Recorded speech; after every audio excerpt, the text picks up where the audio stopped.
আজি আমাৰ মুখ্যমন্ত্ৰীৰ নিযুত মইনা আঁচনিখন চৰকাৰীভাৱে আমি আজি কেবিনেটত আনুষ্ঠানিক দশমমান শ্ৰেণীৰ পৰা উত্তীৰ্ণ হৈ যিসকল ছোৱালী বা ছাত্ৰীয়ে একাদশ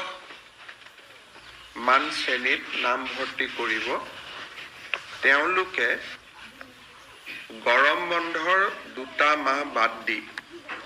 প্ৰত্যেক মাহত তেওঁলোকৰ উচ্চতৰ মাধ্যমিক শিক্ষা শেষ নোহোৱা পৰ্যন্ত প্ৰত্যেক মাহত 1000কৈ টকা চৰকাৰৰ পৰা অৰ্থাৎ হায়াৰ ছেকেণ্ডাৰী ফাৰ্ষ্ট ইয়াৰত এইবাৰ যিসকল ছোৱালীয়ে নামভৰ্তি কৰিছে তেওঁলোকে হায়াৰ ছেকেণ্ডাৰী পৰীক্ষা বা পাঠ্যক্ৰম সম্পূৰ্ণ কমপ্লিট নকৰালৈ 1000 টকা চৰকাৰৰ পৰা প্ৰতি মাহত তেওঁলোকে পাব আৰু এই পুঁজিটো প্ৰত্যেক মাহৰ 11 তাৰিখে তেওঁলোকৰ বেংক একাউণ্টত চৰকাৰে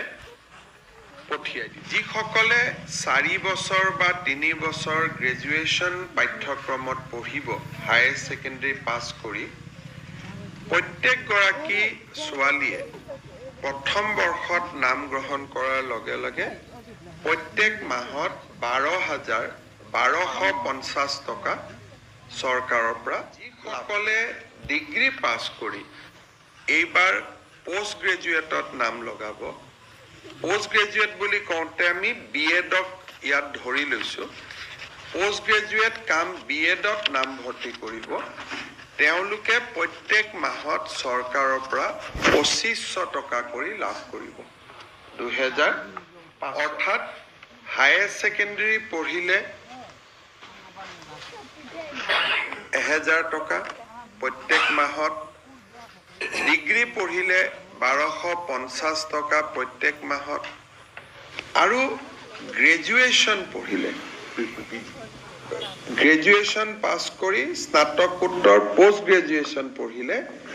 মাহত 2500 টকা লাভ